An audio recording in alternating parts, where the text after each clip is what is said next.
All right, Shalom. First, I want to give all praises, honor, and glory to Yahweh, Bahashem Yahweh Shai, Bahashem Rachak Wadash. Double honors to the apostles of Great Millstone, and peace and blessings to the elect. This lesson is going to be, dealing with the bitterness, of the truth, or the bitterness of this walk or this ministry, which happens to all of us. All right, at some point or another. Okay, because as I'm going to read here in the book of Revelation. When you first come into this truth, all right, for a period of time, it's sweet. You're in that state of excitement. You're in the infatuation stage. You're finding out new things. Whoa, what? I'm an Israelite. The name of the Most High is Yahweh, and His Son is Yahweh Shai. Oh, they're not Edomites. They're not white. Oh, shoot. Oh, spiritual power. Oh, we gonna get the kingdom. All these different things. That's all a part of the sweetness. Okay, but then comes the bitterness. Okay, which is when the journey really starts. Which is when, out of that excitement, you're telling everybody, but then they turn on you. They start looking at you different. You know, your parents try to stop you and then try to get you out of it. They think it's some phase that you're going through. People start disassociating themselves from you or with you. Okay, you realize that you have to go out on the highways and byways, and there's barely anybody ever listening. You become a quote unquote public enemy. All these things are in part of the bitterness, and then that patience. The scriptures say, in your patience possess ye your souls. That patience of having to wait, having to endure, now being woken up, knowing what heaven could be like when you're living in hell. Being conscious that you're in hell while you're in it. Having to look at all these things happen on the earth, man, all these different abominations. That is all a part of the bitterness. But you know what, though? And also that catching hell, man. All right. There are different trials, all right, and obstacles, whether financial or mental or physical infirmities or whatever it is. They will come, man. They're supposed to. But see, the bitterness is when it really starts, man. Because the bitterness is what makes or breaks you. All right. This is Revelation 10, verse 9. And I went unto the angel, and he said unto him, Give me the little book. And he said unto me, Take it, and eat it up, and it shall make thy belly bitter, but it shall be in thy mouth sweet as honey. So I took the little book out of the angel's hand and ate it up. Now this is metaphorical, as representing the scriptures, all right, and eating it, is you accepting the word.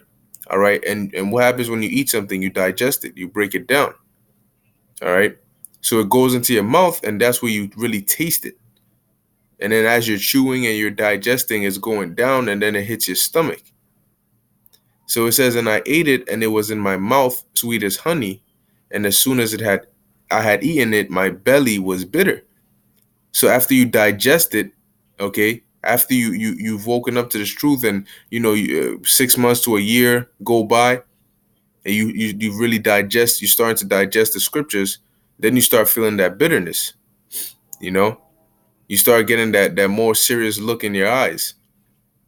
You start understanding why when you first heard this word, you heard brothers talk about the 2/3 and how the world is in wickedness. Now you start really understanding it. Now the feeling is mutual. All right. And then verse 11 says, and he said unto me, Thou must prophesy again before many peoples and nations and tongues and kings.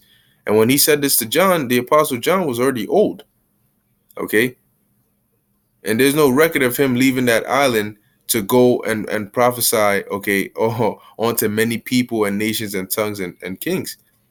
But why did the angel say this to John? It was because he was alluding to the future. All right, something called reincarnation. Okay, so he was telling John that in the future, all right, when he comes back, he was gonna have to do the same thing, because as a prophet in the past, you'd be a prophet now. Okay, your job doesn't change. Your spirit has been created to be a prophet and to prophesy. So it doesn't matter what time period it's in, you know, just like an addition sign. It doesn't matter what equation you put the addition sign in, it's going to do what? It's going to add, or multiplication or division. Okay. So the point is the bitterness, all right, is a part of this truth, man. And sometimes it gets really, really, really bitter, but that's when you have to eat it, swallow it up, and keep it pushing. Okay. It's a balance, man. You can't just have it all smooth sailing. The scriptures say a false balance is an abomination to the Most High. All right. So next precept, this is Ecclesiasticus, chapter 2, verse 1. My son, if thou come to serve the Lord, prepare thy soul for temptation. All right. Because temptation are what? Different trials and adversities to try you, to prove you. So you have to come prepared, man. Because the Lord doesn't just allow anybody in. Set thy heart aright, meaning set your mind right, and constantly endure and make not haste in time of trouble. Because you got to understand that it's the Most High putting that hell or that trouble upon you. No matter what magnitude it is, he's the one putting it upon you. So don't be too hasty in that time of trouble, man. Do your best to remain spiritual, all right? And like it says, constantly endure. It says here, cleave unto him and depart not away, that thou mayest be increased at thy last end. Now, an example is you read in the scriptures, and for example, even King David, all right, or any of the other prophets, they'll if they go off, all right, or something bad happens, when they mourn, what they do, they mourn. It says what they'll rent their clothes, put ashes upon their heads, wear sackcloth, and they fast. Okay, so in that time of trouble, when you fast, you cleave onto the Lord. All right. You don't try to find another means to appease your pain. You have people that try to eat away their problems or drink away their problems. Those are carnal means. It says, "Depart not away." The first thing you are supposed to do is to seek the Lord. It says that thou mayest be increased at thy last end, because he brings you down, so he's the only one that can bring you back up. Verse 4. Whosoever is Salakia, whatsoever is brought upon thee, take cheerfully, and be patient when thou art changed to a low estate. All right, and that's a very key point right there to keep in mind. When thou art changed to a low estate, that's a part of that bitterness, man. You have to be very, very patient, because you can easily lose your cool, all right, or lose your patience, okay, if you don't hold on to it. All right. Look, man, whatever happens to you, keep in mind that nothing happens without the authorization of the Most High. All right, in the name of Yahushai. So whatever happens to you or whatever you're going through, no matter how bad it may seem, the Lord, at the end of the day, authorized it to happen. So you have to be patient and see what it is. Is it a punishment? Is it a chastisement? All right. Is it a purification? There's always a reason. Okay, but you have to be patient and remain spiritual. All right.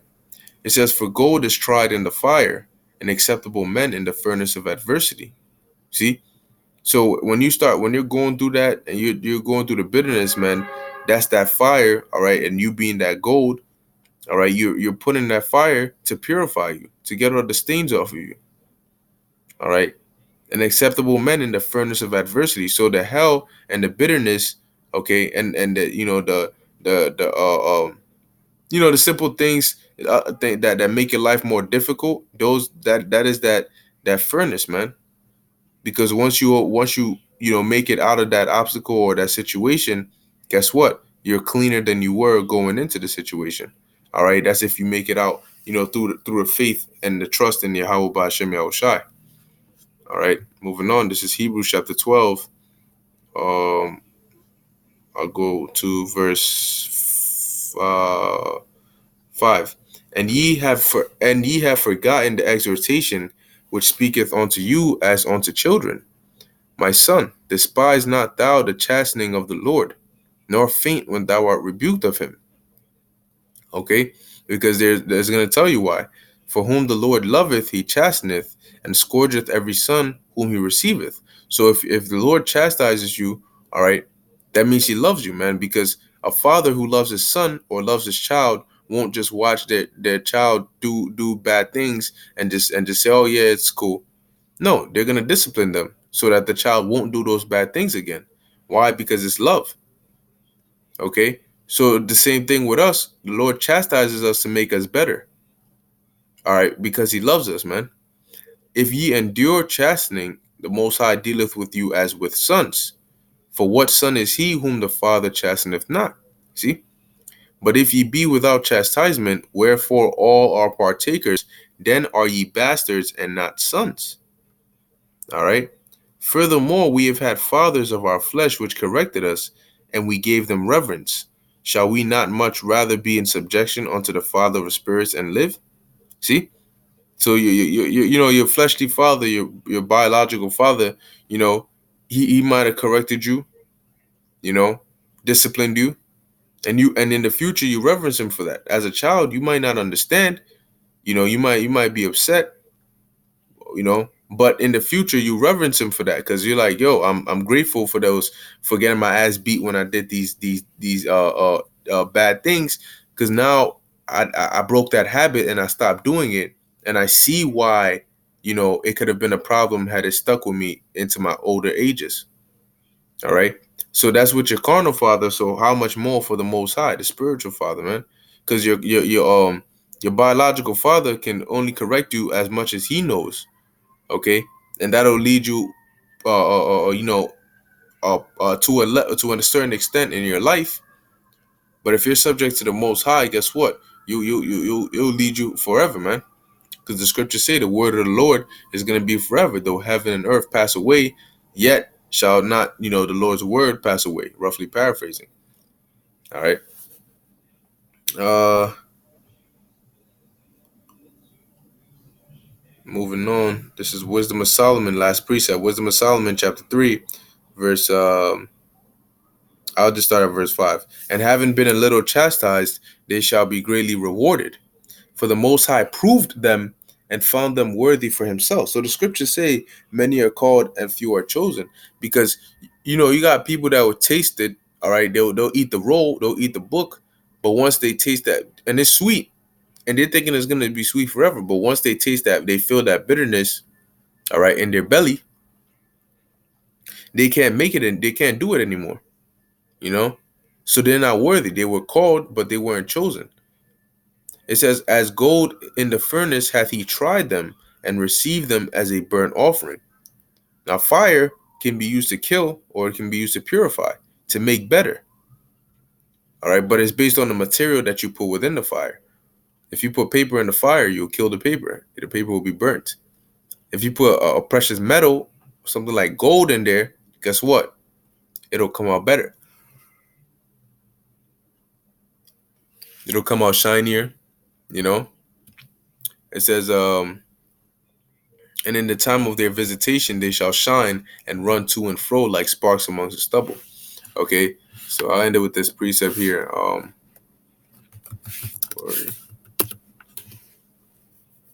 right, because we all go through it, man. Romans 8 and 18. For I reckon that the sufferings of this present time are not worthy to be compared with the glory which shall be revealed in us.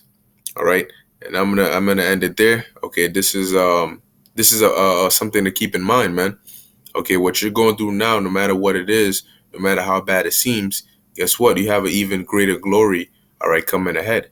One that nothing you could have gone through on this side can compare to, and it's gonna be everlasting. Okay, so remember that always, man. Okay, and maintain the hope, maintain the faith, and when you feeling that bitterness, man, you just swallow it and you keep it pushing, man. All right, you got to be tough, man. That's how you toughen up. Okay, shoulder, don't just just fold up. No, man, you gotta endure. The scriptures talk about he that endureth unto the end, the same shall be saved, man. All right. So with that, I hope this was edifying unto the elect. I want to give all praises, honor, and glory to Yahweh, Ba'ashem Yahushai. Until next time, Shalom.